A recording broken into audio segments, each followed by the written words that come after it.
15 menit, antara 15 menit 20 menit lah gitu ya. Terus selamat malam ya Prof dan teman-teman sekalian. Mungkin izin perkenalan dulu ya. Saya Andrea Durwirawan, lalu di sebelah saya ada Mas Jericho, lalu ada dua lagi secara online Mas Waladstar dan Mas Afli. Mungkin Mas Afli mau Waladstar mau on cam atau lagi nggak bisa? Yang itu siapa aja online? Mas Waladstar, online, terus sama Mas Muhammad Afli. Muhammad Afli. Oke. Ya, dan juga sebenarnya kita ingin menaikkan akurasi dari decision making menggunakan automate data flow di XYZ Company kita samarin lah, karena ini nanti adalah perusahaan leasing. Mungkin kita lanjut dulu kali ya.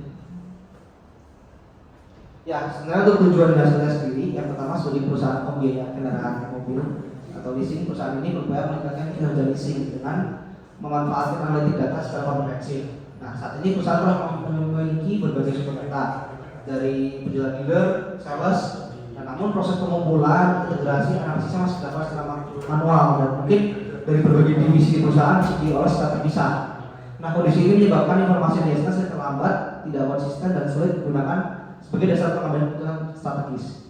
Nah, dari hasil yang diharapkan dari proyek ini, kita pilih bisa evaluasi. Yang pertama, yang pasti kita evaluasi dulu terhadap sumber data kita miliki, sistem dan teknologi yang bisa digunakan oleh perusahaan. Kedua, nanti kita akan buatkan sebuah desain data integration dan aplikasi tentunya akan seperti apa. Nanti mungkin pada akhirnya mungkin kita bisa melakukan forecast bulanan atau buat beberapa bulan ke depan untuk membantu perusahaan untuk targetnya. Analisis kinerja dealer salesperson juga, perencanaan komisinya juga sampai ke level komisi dan produktivitas salesnya. Ada segmentasi pelanggan juga berbasis wilayah untuk pemasaran yang lebih presisi nanti, dan harapan hasilnya perusahaan lebih cepat, tepat, dan profitabilitas perusahaan lebih meningkat. Next. Nah, mungkin ini saya jelaskan terkait arsitektur yang dimiliki perusahaan saat ini ya. Mungkin disebut ya. Nah, saat ini kan kalau kita coba gambarkan di sini data source-nya di sini udah berbagai macam ya, dari sales atau mungkin nanti dari ERP, ada aset yang bisa dimiliki, dealer atau eksternal data lainnya. Di sini kita akan coba dulu dari masing-masing sistem, masing-masing data atau masing-masing memiliki data kita replikasi dulu supaya apa nanti data dari data utama ini sistem utama nggak kena beban untuk nanti diwajibkan data, maka kita perlu pembuatan sebuah replikasi data dulu itu nanti di suatu tempat kayak cloud atau apa supaya apa masing-masing ini punya data replikasinya dulu karena nanti akan diolah.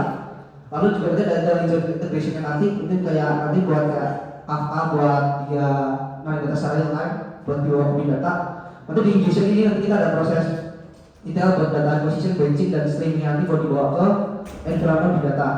Nah, di environment di data ada yang pertama diterima dan data lake. Itu nanti ada data yang masih layer, data layer yang masih mentah banget. Nanti akan dibawa ke data warehouse buat jadi landing zone, staging zone, dimension zone. Baru dibawa ke data mart yang nanti ada dimensi tabel, staging dan fact table-nya yang akan diolah jadi buat analisa nanti pada akhirnya di data transformation nanti ada data yang di data Nah, data verifikasi, data identifikasi adalah data aggregation, ini adalah data yang sudah benar final. Nanti ya akan diambil personal data, kayak master data, referensi datanya, metadata seperti apa, nanti akan ditarik ke kanan. Berarti kita olah sebagai integrasi ke kayak data analitiknya, misalkan Power BI atau Tableau atau modeling atau prediction nanti akan diolah seperti itu. Nah, kalau lebih saat ini data dimiliki perusahaan kalau lebih dari 1 tahun aja udah punya 1.048.000 data baru per hari. Kayak data transaksi, salesman, model mobil, data mobilnya, penjualan, komisi, bahkan ke level data customer-nya. Next. Nah, untuk tadi yang coba saya jelaskan dari berbagai data source ini, nanti untuk replikasinya kita akan menggunakan Kafka. Lalu untuk ingestion ya, buat proses ETL nanti kita menggunakan tools informatika. Lalu nanti untuk masuk ke level big data, nanti kita menggunakan Cloudera. Itu nanti kita kayak data lake, data warehouse, data transformation dari Cloudera. Baru untuk data yang di consume nanti via Power BI integrasinya, atau nanti contohnya bisa jadi pakai Python buat mengolah prediksinya. Ini kalau lebih coba turun dikit. Nah nanti ada data ada dua server core, data warehouse, teknologi, IGC nanti pakai Kafka, dan di TLA pakai informatika. Nanti kalau sudah pakai Power BI sama otomatis cek data Excel pakai input konsumsi di akhir.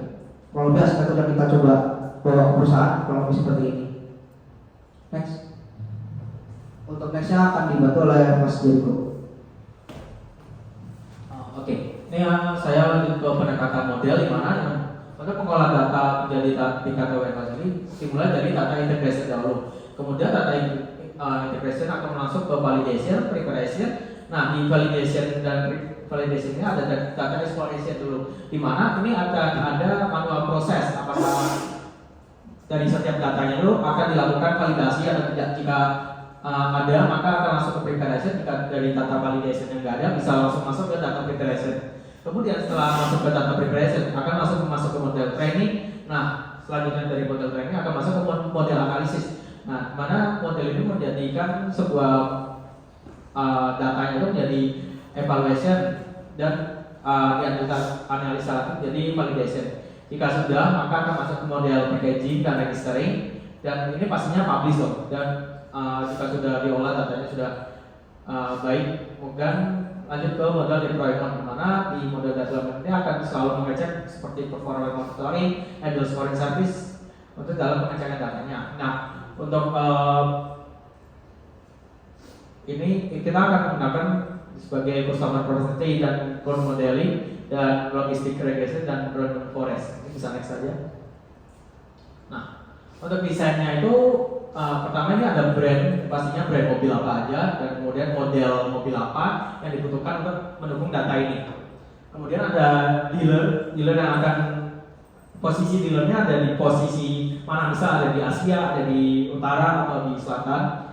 Nah kemudian ada customer dan job. Customer job ini dia jadi satu.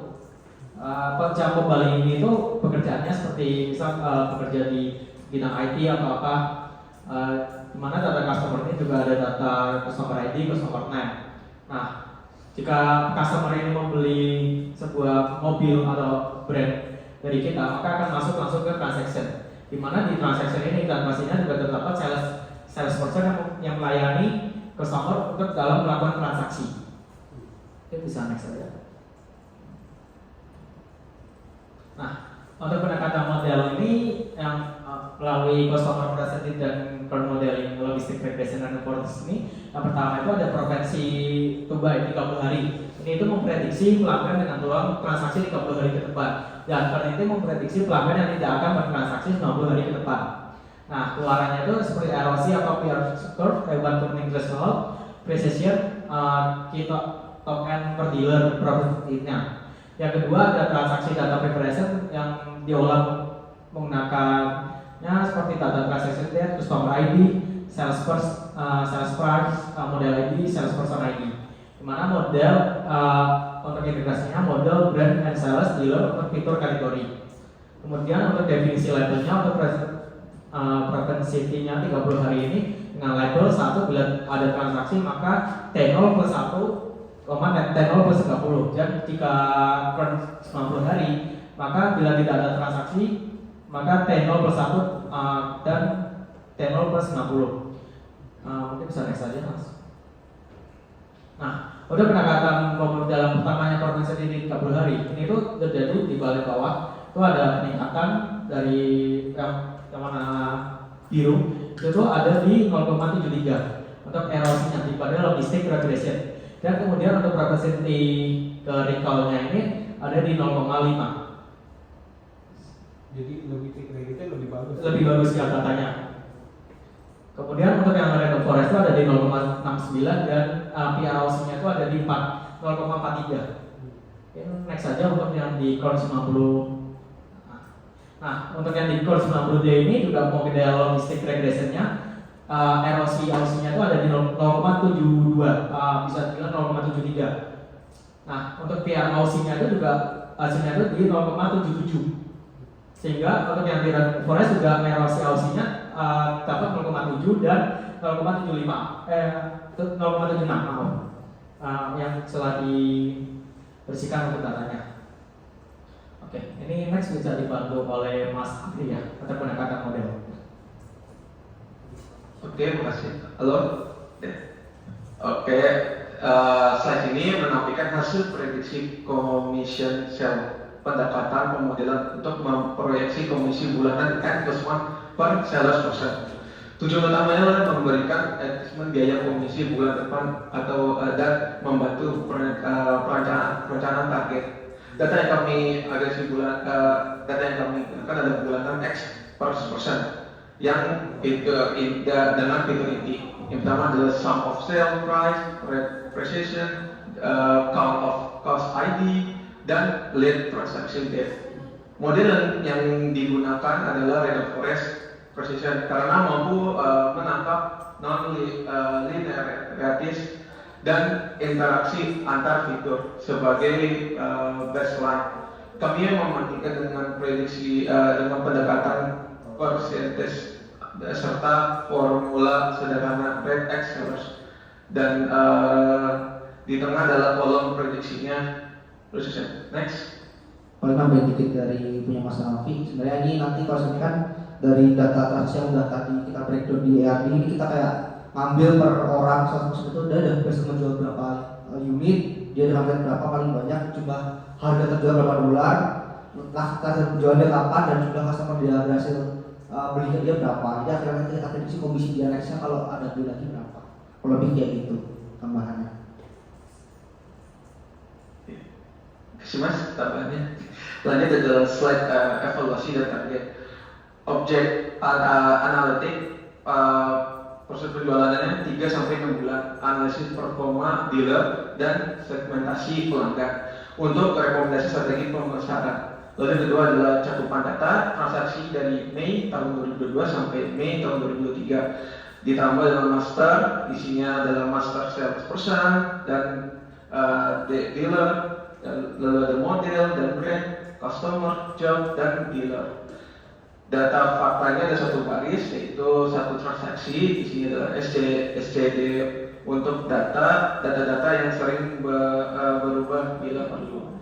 Lalu ada indikator keberhasilan, yang pertama ada dimensi ada akurasi, indikatornya adalah web, itu adalah keseluruhannya, kecepatan, waktu penyusunan rencana target dan penjualan, lalu adalah produktif, adalah indikatornya adalah waktu analisis manual tim, lalu ada pengguna dashboard aktif bulanan, lalu yang terkait bisnis, penurunan loss sale atau uplift revenue. Next.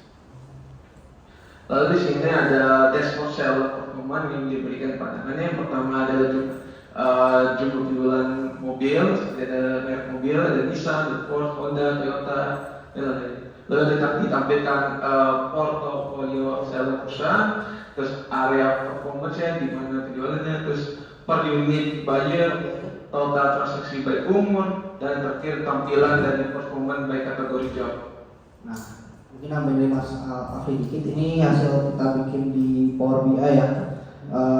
Kalau BI diharapkan di data, karena nanti kita ada di big data, nanti otomatis dari big data langsung kita tarik data-data fact atau dimensinya nanti. Misalnya kita mau ambil transaksi per tahun 2022 bulan Januari misalkan, atau misalkan nanti kita jual Nissan bulan 2022 segala macam, portofolio nanti kita nih per orang dia berhasil jual berapa satu, around berapa satu, nanti by transaksi juga bisa.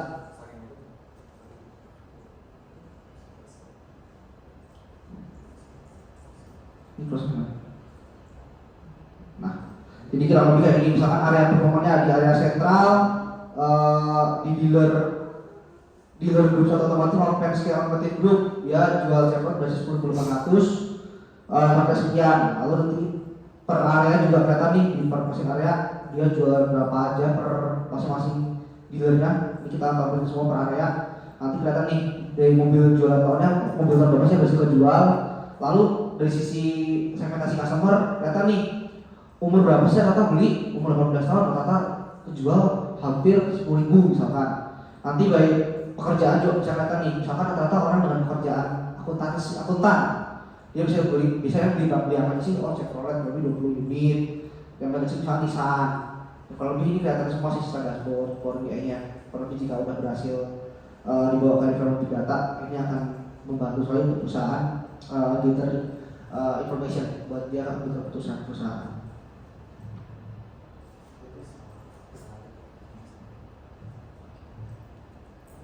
Ya, belum. Ada lagi?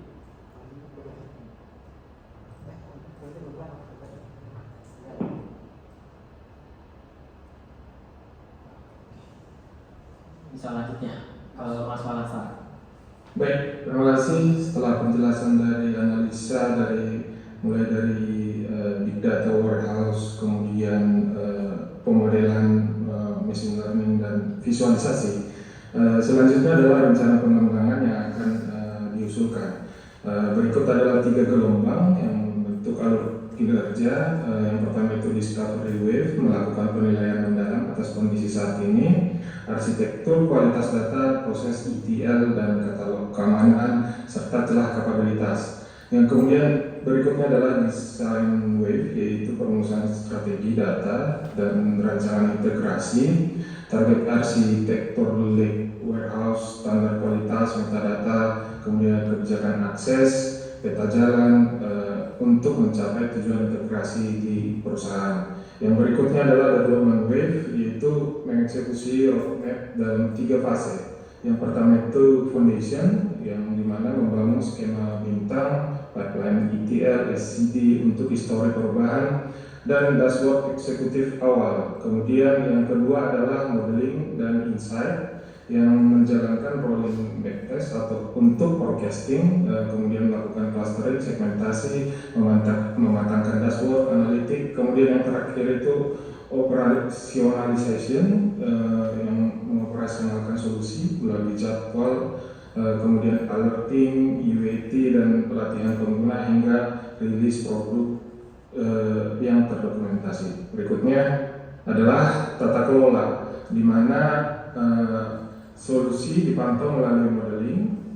Ya, sebelumnya disampaikan ada WAP atau MAP bulanan per dealer atau per model dengan drift alert saat melampaui ambang, data quality checks, mencakup joining rates, tanggal tidak valid dan duplikasi terintegrasi dengan otomatisasi refresh data. Lineage dan dokumentasi disimpan rapi, transformasi data, chain-log schema versi model, sedangkan privasi ditegakkan dengan enkripsi dan kontrol akses berbasis user access management. Kemudian diputuskan untuk go live jika memenuhi WAP tertimbang kurang atau sama dengan 15% dan lebih besar sama dengan 80% untuk cakupan revenue. Dashboardnya sudah lulus UAT dengan skenario 90% lolos. Yang ketiga itu adalah SOP atau runbook dan mekanisme rollback siap dijalankan. Kira-kira begitu yang dapat kami sampaikan dari kelompok ini. Jika ada kekurangan dan kurang lebih mohon dimaafkan. Terima kasih. Paling tambahan dikit, ini kita dari dokumentasi outputnya kan kayak blueprint documentation dan lengkap nanti dari dia executive summary-nya sampai ke level arsitektur dan segala macamnya. Kita untuk kayak dokumentasi project lah selengkap mungkin, dan nanti perjelasannya breakdown-nya masing-masing, tujuannya supaya perusahaan lebih memahami project ini itu sudah kita sampaikan semua di dokumen blueprint. Terima kasih. Oke, baik. Yang buat data yang valid itu kan ada structure data, kalian nggak sentuh ke situ structure datanya. Sebenarnya konsep yang kita pengen bawa sih kayak kan kita kayak buat single source of truth ya, kan data mau unstructured atau structured, berarti kita kayak dari masing-masing kita buat metadatanya masing-masing, jadi kita transfer ke metadata itu, cuma kita nggak bisa di sini sih Pak. Nah, kalau seandainya itu dilanjutkan, seandainya unstructured data apa yang kamu bisa ambil gitu? Unstructured ya misalnya. Data pastinya model dari setiap mobil dahulu, kemudian sales person dan sales, customer dan transaction. Nah, mungkin dari listing itu kan biasa berhubungan dengan customer ya, customer. Ada komplain, apa gitu ya. Ya dalam bentuk unstructured text itu ya. Paling itu the next level sih Pak, kan ini kita gambarnya dibuat awal-awal, orang pasti pengen tahu dulu buat tujuan usaha dulu. Nanti kayak dari laporan ticketing isu atau komplain, nanti kita integrasi lagi di fase selanjutnya sih Pak, harapan kami. Biar di awal ini kan konsepnya kita bawa sih ya pengen mengetahui dulu, kita bawa dulu ke perusahaan, bisa nggak sih perusahaan mengadaptasi BPKI dulu, apalagi kan dari informasi yang masih akan kita coba rapiin dulu buat sebuah metadata jadi sebuah source of truth, jadi sebuah status yang rapi, data-datanya juga udah bisa dikonsumsi. Berarti kita level selanjutnya buat data lebih kompleks lagi sih Pak. Oke, saya pikir cukup. Terima kasih untuk Mas Tiga, kita berikan applause. Terima kasih. Next, grup 4. Silakan.